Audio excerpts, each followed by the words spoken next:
I was the janitor, no one noticed. But then I bought the company and fired them all one by one. For 15 years, I scrubbed the same floors under the same flickering fluorescent lights. I was the janitor, the guy in the blue overalls, always holding a mop, always out of focus in the background of office selfies. People walked past me like I was a piece of furniture. Not a good morning, not a how's your day, not even a glance. I worked at Lexintech, a massive software firm in the heart of downtown, the kind of place with glass walls, cold brew on tap, and executives who drove Teslas while I could barely afford the bus fare. Every morning, I arrived before sunrise. I'd sweep up the cigarette butts from the night before, empty the trash cans still reeking of takeout, and wipe down the glass doors smudged by people too important to use napkins. By the time the employees poured in, laughing, caffeinated, dressed in tailored suits, I was invisible. Except when they needed something. Then suddenly I was, "Hey janitor," or "Yo, clean this up." Not by name. I doubt most even knew I had one. I did. It's Raymond. Ray for short. I wasn't always a janitor. There was a time I dreamt bigger. I studied computer science in night school while working at a grocery store during the day. I had ideas, dozens of them. Simple tools, clean interfaces, apps that could streamline tasks in companies like Lexintech. But dreams are expensive, and life doesn't wait. My father got sick, my younger brother got into trouble, and suddenly I was the only one holding the family together.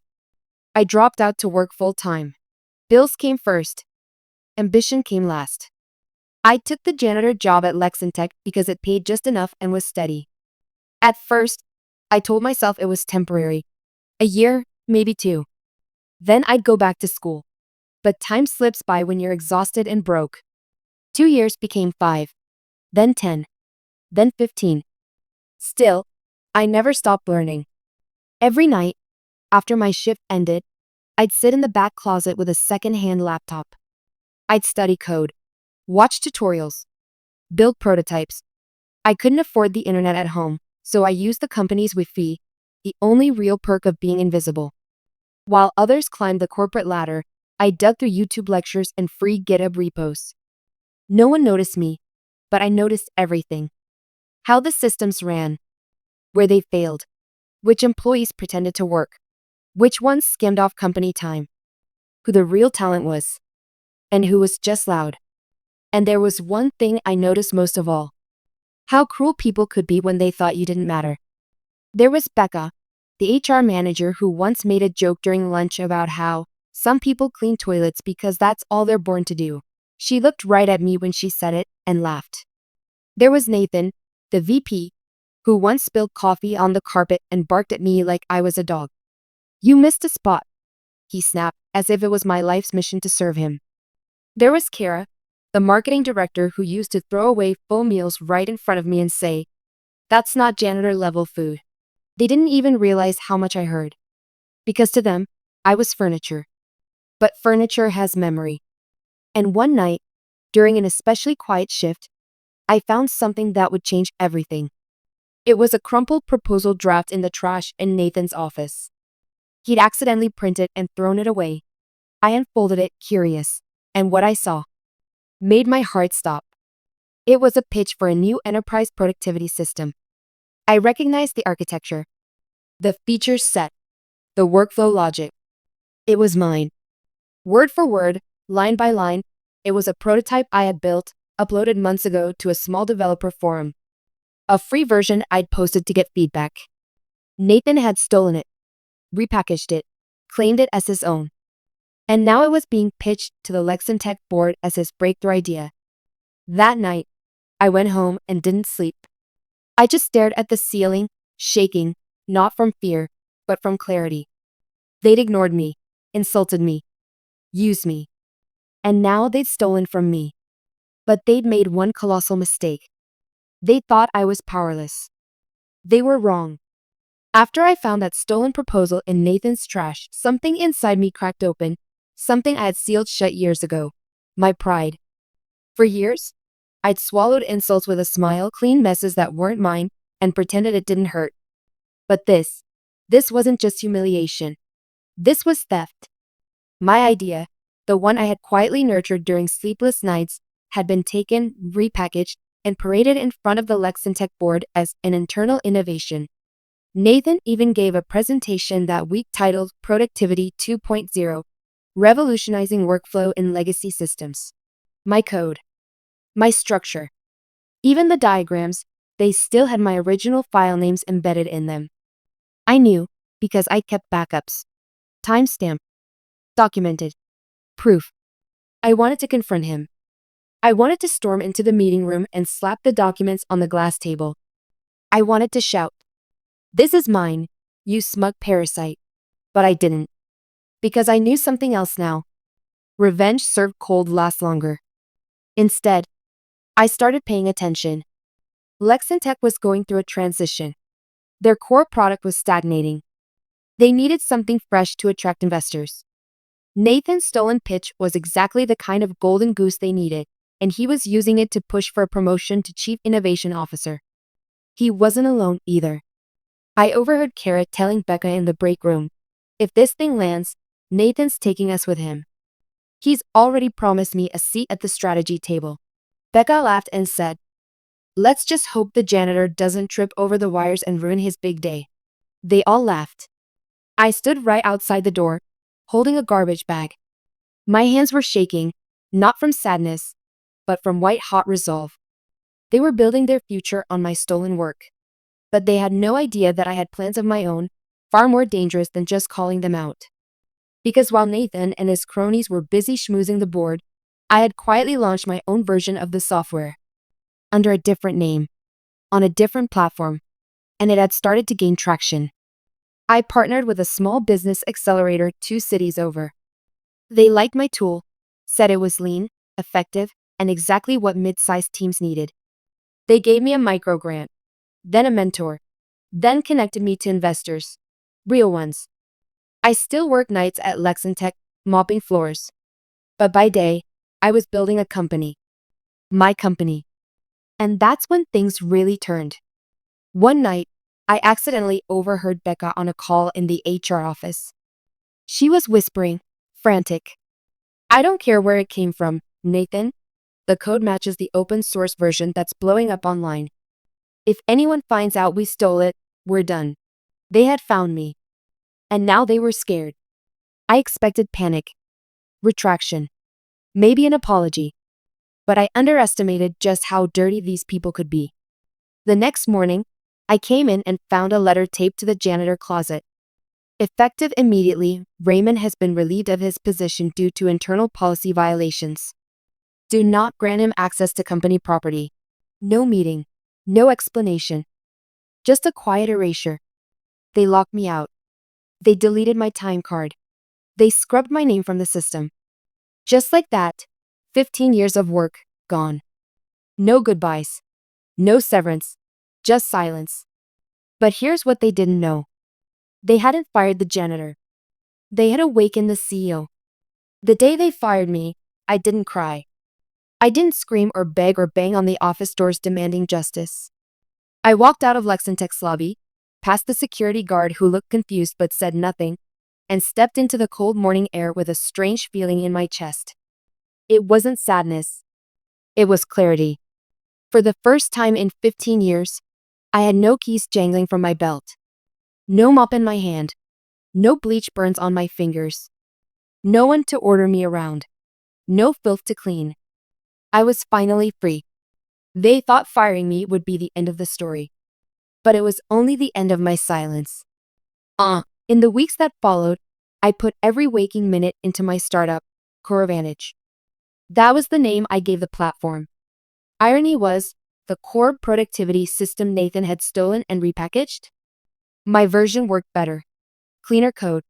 More intuitive UI, real support. Small and mid-sized companies started signing up. My inbox was flooded. Testimonials came pouring in. One CEO wrote, "We tried Lexintech's new system.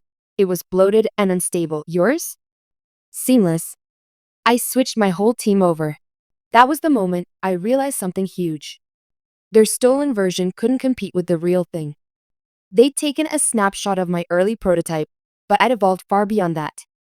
While they were pitching dead code and fake demos to executives, I was building in the real world. And investors noticed. Thanks to the accelerator's help, I pitched to a major venture group. They were impressed not just by my software, but by my story. A janitor who built an enterprise tool from a closet using stolen Wi-Fi? That's not just a pitch, it's a legend. They funded me. Not millions, not yet, but enough to scale, to hire, to move into a real office, to bring on a team of loyal developers. A few of them were former Lexintech employees who'd grown disillusioned with the corporate rot. I paid them well, respected them, and never once made them feel beneath me. Meanwhile, Lexintech was rotting from the inside. I didn't need spies to know it. It was all public. Their breakthrough productivity system failed its beta test. Clients dropped off. Investors pulled back. Their stocks slipped. And Nathan? His promotion froze. Then it disappeared. And then he vanished from the website entirely. But I wasn't satisfied with watching them crumble. I wanted to walk through those same glass doors again, not with a mop this time, but with ownership papers in my hand. It took another 18 months. 18 months of grinding, expanding, perfecting the product. My platform was now used by over 300 companies across 5 states. Lexintech, on the other hand, was bleeding money. They bet everything on a product they didn't understand, built off code they didn't even write. And then it happened. I got a call from a private equity firm I networked with. They were planning to acquire Lexintech at a fraction of its original value, strip it down for parts. They asked if I wanted in on the deal. A minority buy-in. I said no. I want majority control. I want to run it. They hesitated.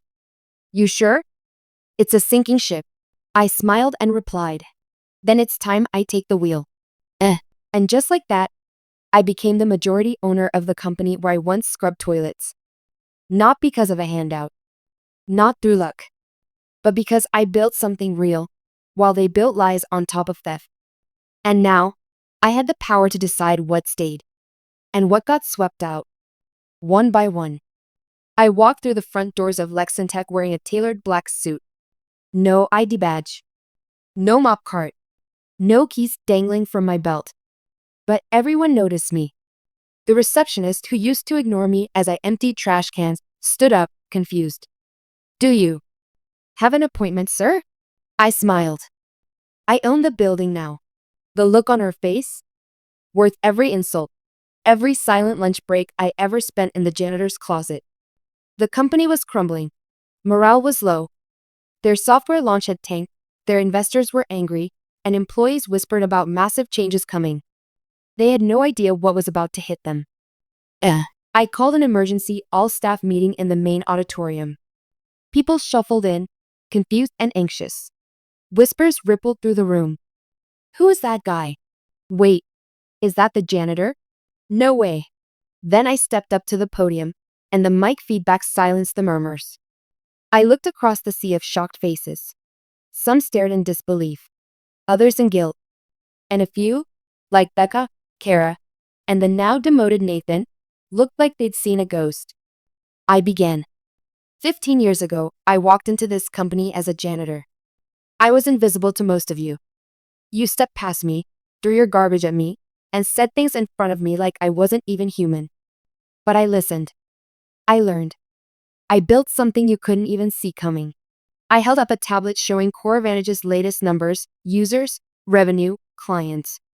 While you built fake dreams off stolen code, I built a real company. And now, I own yours. Gasps. A few people clapped, nervous, unsure if they should. I raised a hand. Let me be clear. This isn't about ego. I'm not here to humiliate anyone who treated me with basic respect. Some of you, the interns who said hello, the engineers who handed me leftover coffee, the night staff who asked about my day, you were kind. And you'll find a place in the new Lexintech. But those of you who built careers by stepping on others, you're done. I pulled out a folder. The termination list. One by one, I read their names. Becca Langston, HR Director. Kara Monroe, Marketing lead. Nathan Bryce, former VP of strategy. Each name echoed through the room like a final bell toll. Nathan stood up. You can't do this. I stared him down. You did it to yourself. You fired me over stolen work. Now I'm just cleaning up your mess. Security entered.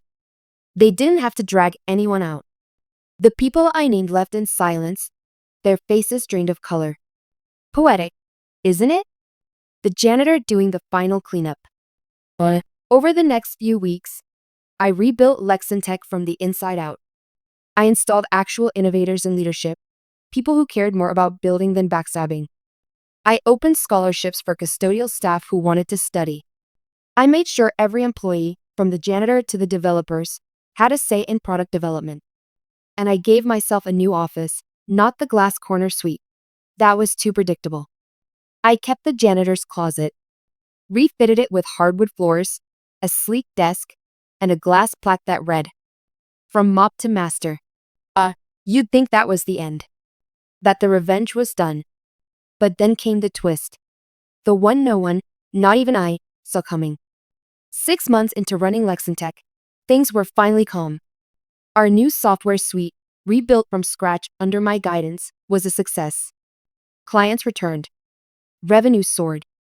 Industry magazines ran headlines like, "From janitor to genius, the man who took back his code and his crown." Everywhere I went, people shook my hand, asked for advice, called me an inspiration.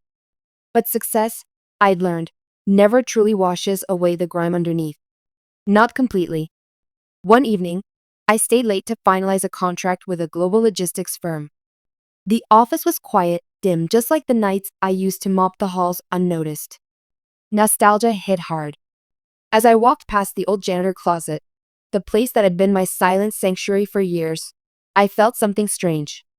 Like a chill. The door was slightly ajar. No one used that closet anymore. Inside, I expected to see the desk, the plaque, my old mop I'd mounted on the wall as a trophy. But instead, I saw an envelope sitting on the chair, unmarked. Just my name in thick black ink. Raymond. I opened it, and as I read, my stomach twisted into knots. It wasn't a threat. It wasn't hate mail. It was worse. It was a confession. Dear Raymond, if you're reading this, I'm already gone. I'm not going to beg for forgiveness. We both know I don't deserve it. But I need to tell you the truth. All of it. The idea you built, the platform they stole, it wasn't just your idea. It was ours. You don't remember me. But years ago, we were in night school together.